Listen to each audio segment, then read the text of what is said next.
So my name is Reto Geiser. I am trained as an architect, but I guess I moved on to do a number of things. Maybe that's an inherent part of architecture, that it is not one thing, but that it entails many different kind of disciplinary approaches. So as I mentioned, I was formerly trained as an architect at ETH in Zurich, the Swiss Federal Polytechnical Institute. I got my degree there. I'm registered as an architect in Switzerland. I also studied for a brief period at Columbia University, which was a kind of great experience. That was sort of my first transatlantic crossing, and eventually got my PhD also in Zurich. That was after I taught for a year at the University of Michigan.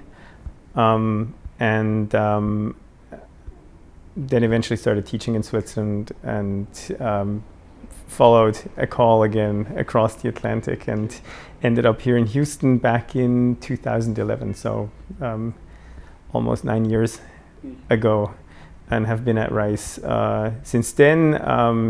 We established our practice here. Yeah, I think that's roughly it. It's kind of an interesting question. I think I've gone forth and back between North America and Europe actually quite a bit throughout my life, or at least sort of in the second half of my life so far. I always felt sort of ties to my home country, to Switzerland, in different ways, and at the same time I was always sort of attracted also by many things here in the United States. I think they're kind of two different cultures that each offer things that I would probably miss if I didn't have them anymore. And in that sense, I think I this kind of forth and back, and maybe thanks to possibilities of travel nowadays, it's also been possible to keep those things up. So I appreciate in Switzerland sort of a culture that deeply appreciates architecture, that appreciates the craft of building things, of how things are made, not just in architecture, but also in printing and graphic design, in bookmaking. I appreciate the kind of a certain density that the country has, the kind of possibilities of moving around without a car. So in that sense, it's the complete opposite of the city that I now live in, where within the little bubble that we live in, I can still kind of operate almost like I was able to operate in Switzerland, by foot, bicycle, some public transportation, but where that is much harder at large. Like there's no life in Houston without a car, right? But then again, I think there are many qualities to the context here that you wouldn't find in Switzerland. A certain kind of openness, generosity. There's an incredible diversity in this city. It's nice to breathe, to see. I think that's something that people from a landlocked country always kind of sort of dream of. There's a lack of here, a lack of certain landscape. The mountains are beautiful, particularly if you don't have them in front of you all the time. The highest elevation here is probably the highway intersection.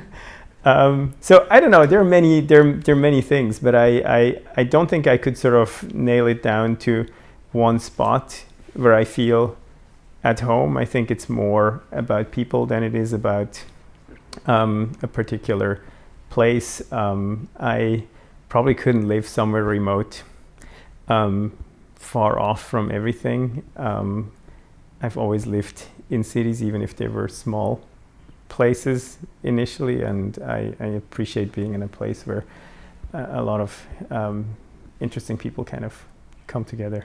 No, I'm not from a family of architects. I know that there are many architects who come out of these architecture dynasties. There's no one in my family in that field. The closest probably is my grandfather, who was running a goldsmith shop and had a lot of creative people around who were making jewelry.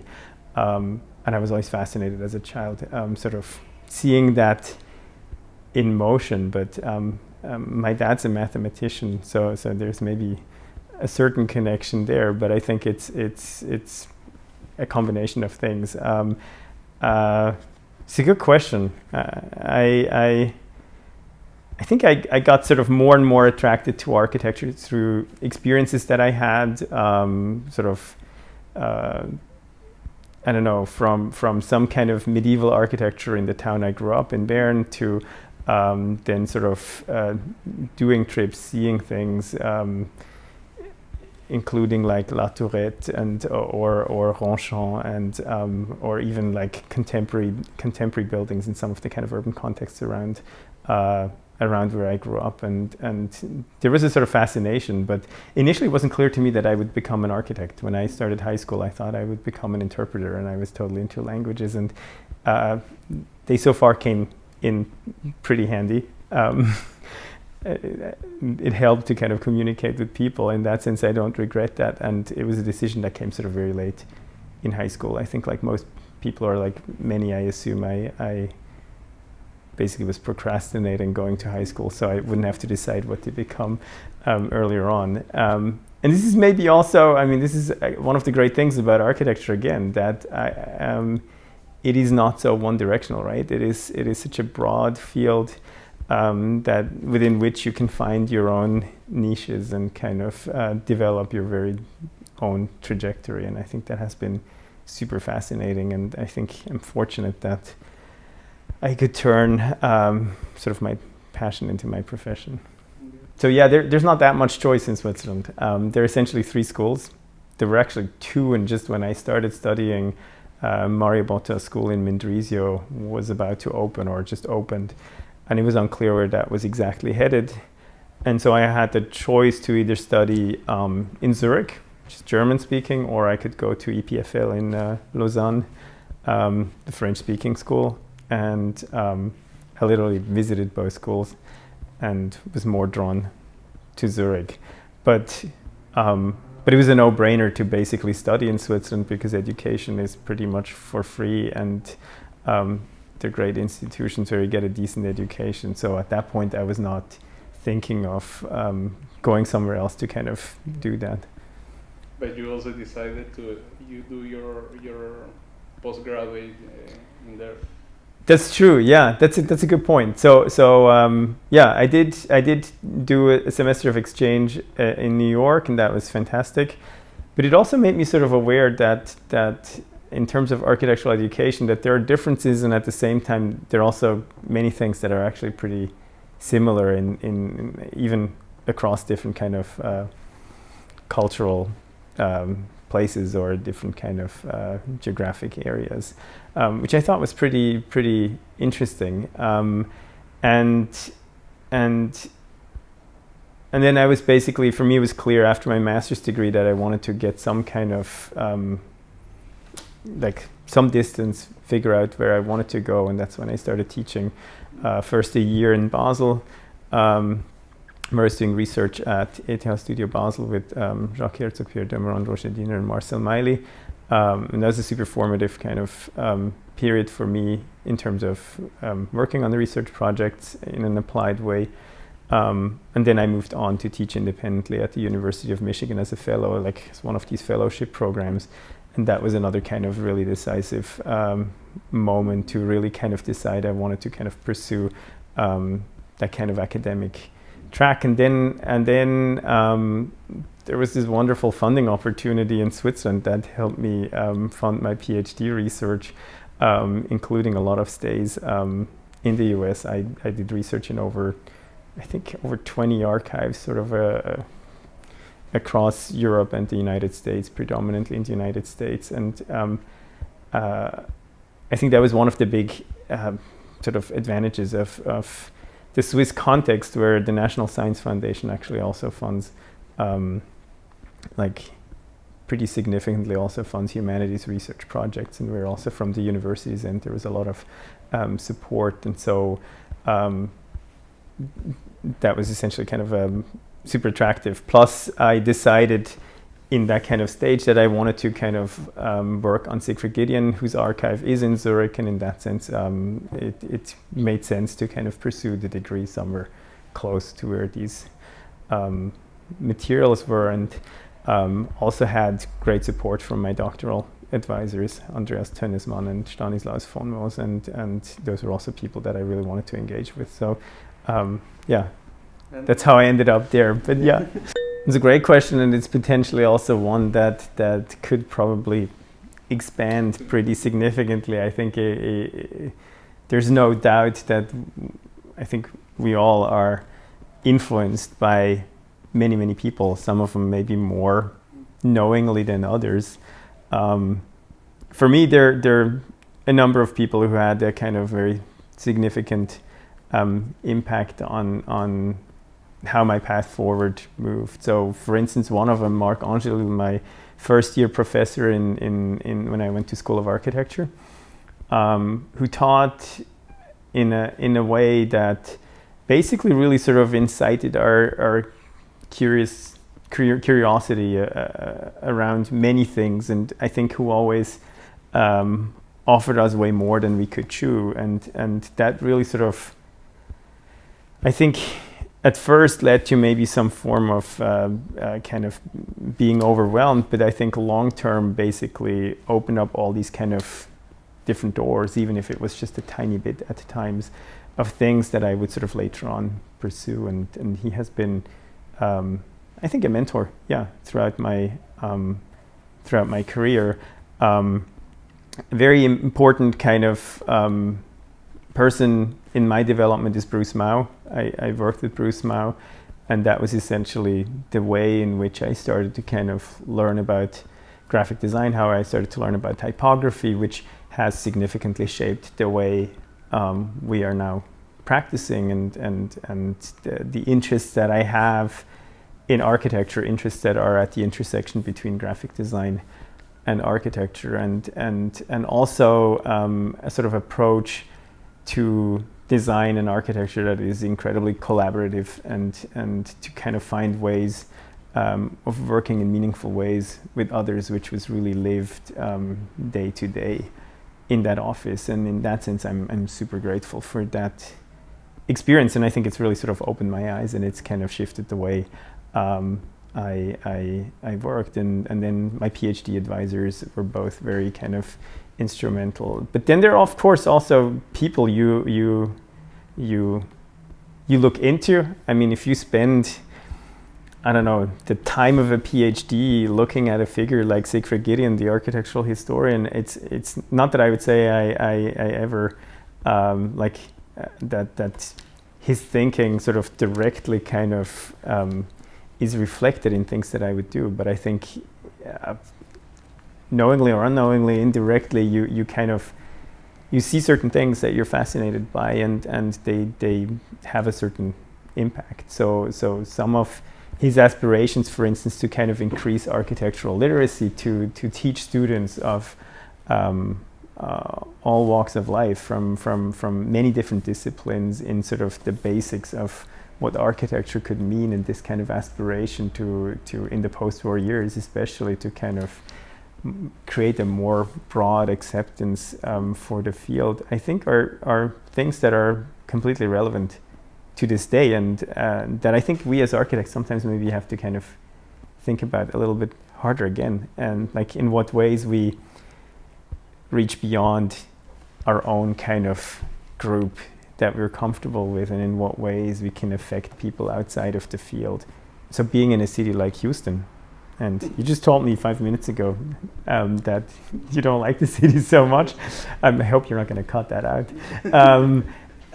Like you see that there's not that same appreciation for architecture as there might be in certain other places, right? Even if you compare it to LA, where you just came from, or knowing Lima, Peru, many other places, right? And I think that's exactly where this kind of question, for instance, comes in. How can we convince people that it is worthwhile sort of dealing with architecture, investing into architecture, fighting for good architecture, not just to leave it to the developers who try to make fast money, but to actually kind of create some form of change through architecture that is lasting. Or also in a city like Houston, where we're so heavily affected by issues of climate change, flooding, that is very dramatic. I mean, why should everyone else but architects deal with that? And so I think we have to kind of make that claim, and it's not enough if we just do that among each other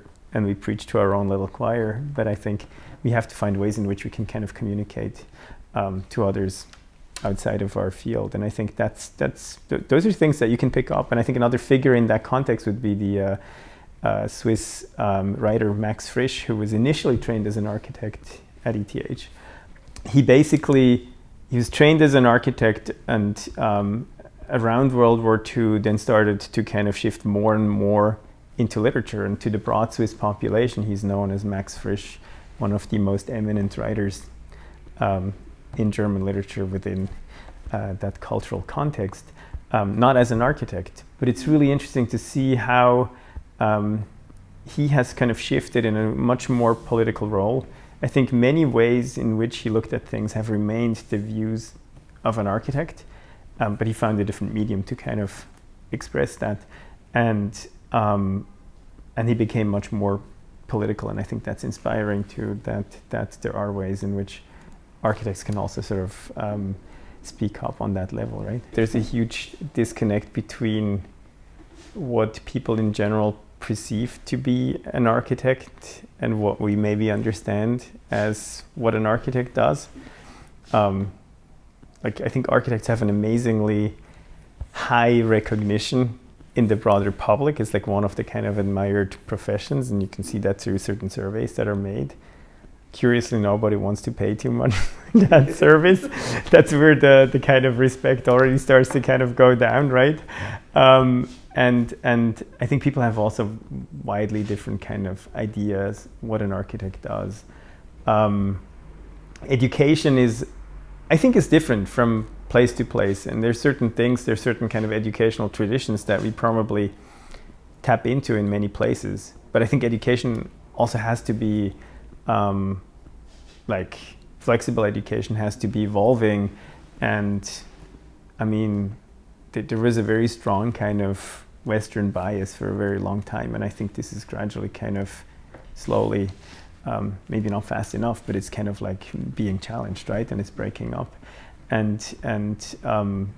or also northern versus kind of southern kind of bias, right? If we talk about North America and Latin America, for instance. And so education has to change. Education, there's certain things that I'm sure are pretty similar to the education that we offer here compared to the education that's offered in Switzerland, or I would even say to the education that's offered in Lima, for instance, where you teach. I imagine, like teaching design studio, I think is maybe very different from instructor to instructor, and from what certain kind of biases are, and they're obviously, especially in the United States, much more strongly kind of different schools of thought that and of practice that are manifested through different deanships in particular moments, and so that forms particular positions in different places. In Switzerland, it's maybe more polyphonic within the university. There are different kind of voices, but they come sort of together, and they are in contrast, and sometimes more in sync, and sometimes less in sync. The education at a place like ETH is clearly based on a kind of polytechnical model. It's a polytechnical university with tons of engineering, so it's super engineering heavy. We have to go through significantly more structures and construction physics and stuff like that than I think is taught here. Whereas I think the discourse and sort of the review culture, history and theory, have sort of, at least in my experience, always had a sort of a bit of a stronger kind of impact here in the US. And so there are definitely differences. And I mean, the scale of schools can be also very different, right? I mean, I teach now in a school that has about 200 students for a 5-year professional degree program and a 3-year master's degree program, so it's tiny. In Zurich, when I started, we were over 200 students just in the first year. So you also talk about kind of different scales and what that brings. That obviously changes education. There's a difference if you're 15 people in a room, or if you're 100 in a lecture, right? And so there are definitely differences, but I think there are also things that kind of clearly connect. I've taught over the past years a number of studios in housing. I think housing is completely has been abandoned by architects, and that's certainly the case here in Houston, and it's probably true for bigger parts of the US, especially if we talk about housing on a larger scale, and if we don't just talk about single family houses or kind of bigger mansions. And it's clearly it manifests itself because the way large-scale housing is done is essentially all based on developers' kind of ideas of how they can maximize their profit. It's not about how things last longer term or what creates a great kind of apartment.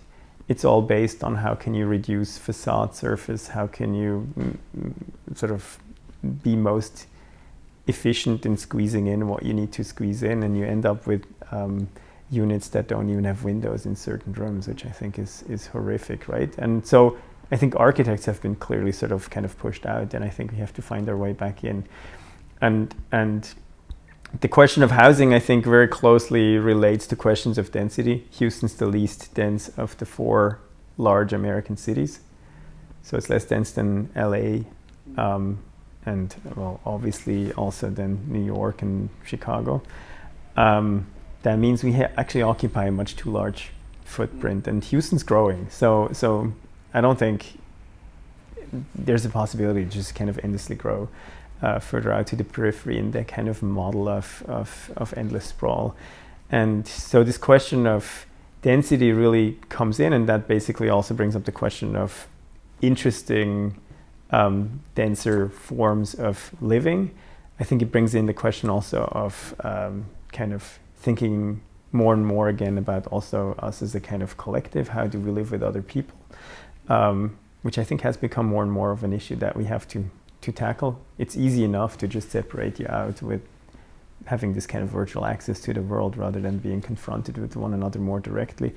It leads to the question of transportation, public transportation. It leads to many questions that essentially deal with the main issue that we have is like, how can we live sustainably? And sustainability is not going to happen without density, no matter how many LEED labels we're going to give to individual buildings, right? It's much more complex than that. And in a city like Houston with significant kind of issues of flooding, if we acknowledge climate change, particularly in a state like Texas, then we have to move forward. And I think architects have a unique opportunity to be really part of that conversation, or actually to be not only part of it, but to be those who kind of drive that conversation, since we are involved on many different levels into such questions. And I think we would have the kind of capacity to also bring different people to the table, experts from kind of different ends, to make that happen. I think, again, that's one of the strengths of architecture. It is a kind of a generalist discipline that understands enough of different things to kind of bring the kind of those who know more together to the table, and to maybe also be a form of interpreter, right? That's where it maybe links back to the initial question, what I wanted to be. And I think we have to kind of seize that opportunity, right? I think it's not just an opportunity, it's actually also a responsibility. And sometimes it seems, and it's maybe almost a bit too easy to retreat into this kind of world of disciplinary comfort and discourse that I think we also have to maintain to some degree. I'm not saying that should be all given up, right? And I think there has to be an aspiration for a kind of particular architectural will and expression and ideas that is super relevant. But I think it'd be interesting if it were possible to kind of scale that up, or to kind of implement that in some of these broader questions that we will inevitably face.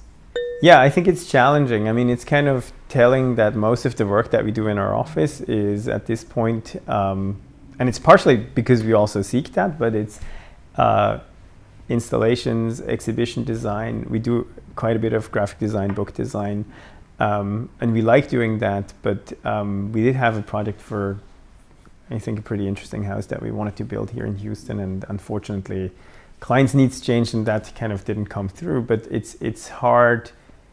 I think it's hard to get to know people or to kind of get clients who are willing to take certain risks. And I think that taps into certain kind of conditions that you're essentially confronted with. So one of them is like, how does a client get the money? You get the money from the bank, and the bank basically, if you don't just have the cash up front, which most people don't, basically define certain things that a house has to have. You have to have a kind of garage for 2 cars. What if you don't want 2 cars, right? No, you have to have it because your resale value otherwise goes down, right? Or it's much harder to kind of resell the house, so the risk for the bank is bigger. And the house has to have this and has to have that. And suddenly we're like, why do people build these houses that they build? Well, because some of these things are kind of, I don't know, in a very kind of, like, they're written into these kind of, there are no code books, but they're kind of written into these contracts that people don't even question, right? And it kind of ties your hands, it ties the client's hands, and there's this kind of worry about how will I ever sell a house that's maybe too progressive. There's a certain type of house that is a kind of safe investment, right? And so for a lot of people, I mean, the house that they built, if you talk about smaller architecture, is pretty much all they have. And there's always, and I think that's true anywhere, right? That's true in Switzerland, probably even more so, where a house costs significantly more than here. And I'm sure it's the same in Peru or in other parts of Latin America, right?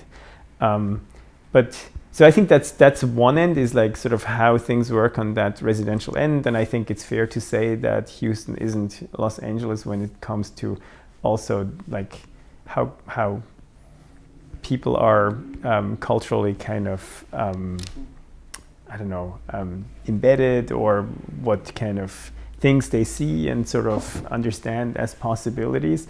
I think Houston's more conservative on that end, and I think the city is changing. The city is changing amazingly rapidly, and I'm pretty optimistic that some of these things will change as well. When we talk about the larger scale, I think you're right. There's this kind of problem that in the United States, there's really a split between corporate offices and non-corporate offices / academic offices, quite often where principals work in a university and teach, and the office is sort of their kind of second leg in a way, right? And I think a lot of that has to do, and that's where Europe and the United States are dramatically different, and I can't speak for other parts of the world, but I imagine it's maybe similar, is the legal system. The risk you take as an architect in Europe exists, but it's manageable, and there are ways in which you can ensure it. I think if you work at a certain scale here, the risk of getting sued is so high that there's this kind of this paranoia about liability, or you won't even get hired because of that, right? So we do a number of environmental graphic design projects, environmental design projects, and in order to do environmental design, to make donor recognition, door tags, ADA signage, and so on, by now, pretty much for any institutional client, you have to have insurance over $2 million in the aggregate. That's like if you built a house. And I've never heard of such a thing in Europe, to be perfectly honest. And so that makes it really hard for young practices to kind of get established, for them to kind of get jobs. Then the next thing is that in Europe, in general, in Switzerland in particular, there's a pretty strong competition system. So as a young architect, you are invited to spend a ton of work that will be most likely in vain, but you always have this kind of chance of winning the jackpot, right? And being the project that's selected. And I think the past shows that numerous really great practices in Switzerland, for instance, examples like Christ Gantenbein, who won the competition for the Swiss National Museum, which dragged on forever with like permits and everything, and it finally got built. But that was, I think, the launch of their practice, which is amazing, right? And there's no way a practice without that much experience would have ever gotten a project like that here in the United States. And I don't know how that works in Peru. I mean, but then on that level, I think it's also different that here the role of the architect is predominantly, it seems, at least my understanding, in the design phase, and then some construction documentation sometimes. And the contractors have a pretty strong, the general contractors have a pretty strong hand in all of this, sort of guaranteeing the budget and then at some point value engineering things out, even though you might completely disagree as the architect in terms of what they do, right? And it's probably also hard sometimes to kind of maintain that balance. And things are changing in Europe too, but there was for the longest time this kind of system where the architect would essentially draw the first line of the project and hand over the key, and would manage the different crafts involved, the different professions involved in the construction process, bidding the different kind of jobs for the carpenter, for the whatever it is, right? For the mason, for the landscaper, and so on. And in that sense, that authority was traditionally with the architect. But it also means that as a young architect, you essentially try to surround yourself with great craftspeople who know exactly what they're doing. And there is this kind of, because there is also in terms of education, there's not just the university education, but also an apprenticeship. There are more people who kind of understand their particular trade really well around. And it's essentially the conversation with these people that helps you to kind of establish particular construction details that basically reflect your design aspiration, but someone who has years and years of experience in building these things basically is on the other side of the table and is your critic, and but also the kind of your sparring partner who helps you develop these things. And I think that's something that I see much less here, where you spec things and they build them, right? And they build them maybe like this or maybe like that.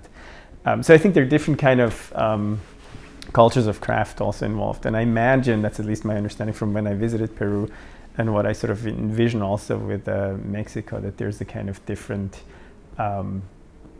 tradition of craft and still sort of knowledge of that craft around, and that has an impact. I mean, also the culturally, the idea of how long do you build for? I think in this country, in this city in particular, like you build a house with the goal to basically gain equity,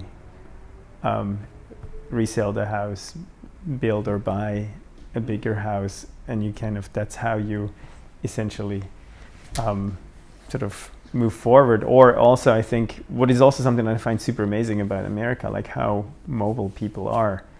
You have a job here, and it might very well be that next year you're actually on the other coast, and then you move again. So your attachment to your house, to your thing, is just not as intense maybe as it is still in many parts of Switzerland, where some people actually kind of grow up and die in the same place. Like generations might live in the same house, and so you already build with that in mind. You don't build just for one generation, but you potentially build for 100 years. And that's another way of kind of, I think, which is interesting too, to think about sustainability, right? I mean, redoing things over and over, I don't know, can be questioned, right? And I think it completely changes how the discipline kind of operates. And in that sense, but that's not to say that that's just better or that that's always beneficial, right? There's also something about that kind of change that is much more present here that I, at least personally, appreciate, and that I think has also its kind of potentials, right? But then, yeah, on that same note, if you if you actually manage to get the job and to unleash that potential, then I think there are also great opportunities here. Like, it's much less regulated. I mean, there's some parts of Switzerland where it's even regulated what kind of roof tile you're allowed to use for aesthetic purposes, right? And in a city like Houston, you can technically build onto the property line. Most people don't, but you potentially could, and there's no zoning, which has an impact too. I mean, there are other kind of rules that sort of like deed restrictions that kind of change that. But I think there are certain things that you can do here that you could never do in a place like Switzerland, right? Which is also exciting, I think. Yeah, I think that's a great question, and I think that points to the reason maybe also why I'm here and not there, right? I think there's something about this kind of seemingly perfect environment where everything is kind of cleaned up as soon as you kind of drop it on the ground, and we're like going back, and it maybe strikes me more and more is like how there's maybe a lack of things that are imperfect. There's a lack of cracks and kind of these kind of fissures that allow you to grow something that's maybe different, right? It's also hard on a financial level to kind of find these kind of incomplete, imperfect kind of places from which you can kind of develop something. So back when I was in Basel, for instance, during my PhD, I felt that the discourse in architecture was really limited to big talks in the university where nobody would ever ask a question or dare to ask a question, and there was no conversation, there was no discourse around it. And that's why I basically started in our studio space on a sofa, these kind of informal talks that, I don't know, had like attendance from 7 to like 40 people or so. Sometimes it was really small. It was a very kind of intimate kind of discussion, and at times it was a kind of larger thing. And in Basel at the time, that was still possible to find space where you can do that and where you can afford to do that. But I mean, 10 years later, looking at how things have developed in Switzerland gets harder and harder. I mean, sort of like what you see also in places like San Francisco and LA, where the kind of way in which real estate is changing really makes things impossible. And so in Switzerland, I think there's sometimes maybe also a bit that challenge that everybody's doing comparatively super well. I mean, there are people who are struggling in Switzerland too, but if you see that on a global level, it is really marginal, right? And the problems that then come up are problems that sometimes really feel like they're not the major issues that we have to deal with, right? They're really privileged kind of problems, and that sometimes is kind of hard to endure as well. And it feels like it's great to be in a place where you can do things and they might even have an impact, right? I mean, it's also the liberation from some of these expectations, right? I mean, in Switzerland, a lot is being built these days, and it seems everything's sort of, I don't know, like it's super heavy duty, it's kind of extremely well built, it will last forever no matter how terrible the design is, and that's actually scary too, right? But everything also is accordingly expensive and an investment, and I think, and even here in the US, things are expensive compared to how construction is done in Mexico or in Peru. And I think there is a kind of attraction to a form of construction that seems more ad hoc, maybe from this perspective, or that has this kind of degree of at times maybe being also unfinished, or it's a bit raw, and there's an aesthetic to that is actually really kind of attractive, right? And I think in a way it's almost a maybe sometimes also a kind of almost healing experience to kind of deal with much lower budgets to make things much less. And I think that can be I think that can be almost a form of freedom that you don't find in some of these places, right? That's also like a motivation. Yeah, absolutely. And I mean, there is a beauty to some of these projects that we know by I don't know, Productora or by Frida Escobedo, or you name them, right? I mean, the even which is probably not a cheap building for Peru, but the Museum of Remembrance by Jean-Pierre and Sandra. There's certain details that are really kind of like at first glance kind of like rough, like not everything is perfectly kind of polished, but there's something really beautiful about that, and I think something that's probably almost impossible to achieve in a context like Switzerland, where a certain kind of, I don't know, finish and kind of resolution of architecture is kind of expected, right? And that's why I think there's maybe a bit of a longing for that also, and it's an important question again. Like, I mean, I think we have to readjust on those levels and also sort of figure out again what makes sense, what is appropriate, what resources can we use. Is that in balance, or are we using too much to kind of achieve that? And what is even necessary, right? I think I have very different days. So there's my life, and there are my days as an educator, as a scholar, as a professor at Rice University, which also means also as an administrator. I'm running the undergraduate program. So there are too many days lately with too many emails and too many meetings, but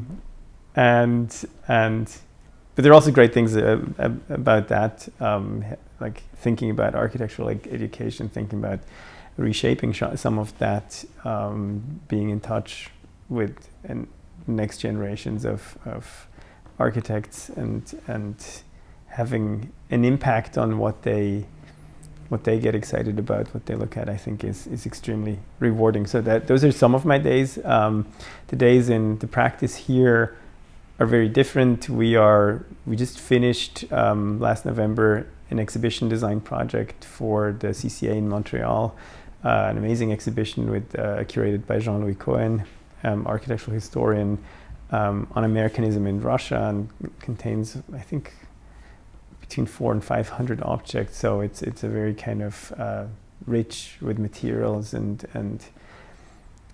an amazing experience of even just kind of learning and study with like an area of architecture that we have not engaged with that deeply, and then the amazing opportunity to design and stage those objects, to design the displays for them. That's a project that took a lot of energy over the last in the fall, over the last good chunk of that last year. We're currently now working on, I think, 4 book projects also, so completely different kind of pace and scale, number of posters that we designed. It's kind of nice to be involved in things that have very different time spans. We're still finishing up environmental graphics for UCLA.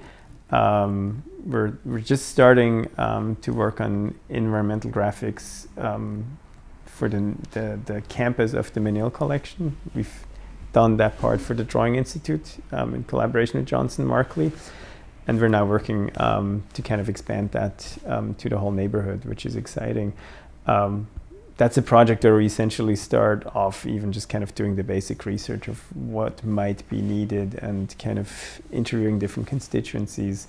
But what I want to say is it's kind of nice to have like projects of these kind of different scales. A poster is really fast, and some of these were even invested in the making of them, and you actually silk screen and there's a kind of direct output, and there's something very physical about it and material.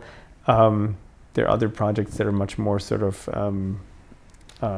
slower and take kind of different stages, conceptual, and sometimes also sort of the more managerial kind of drier stages, like in the kind of process of the execution of the work. So there are a number of different things kind of going on, and it's all exciting, I think. Yeah. Sometimes architecture is really long.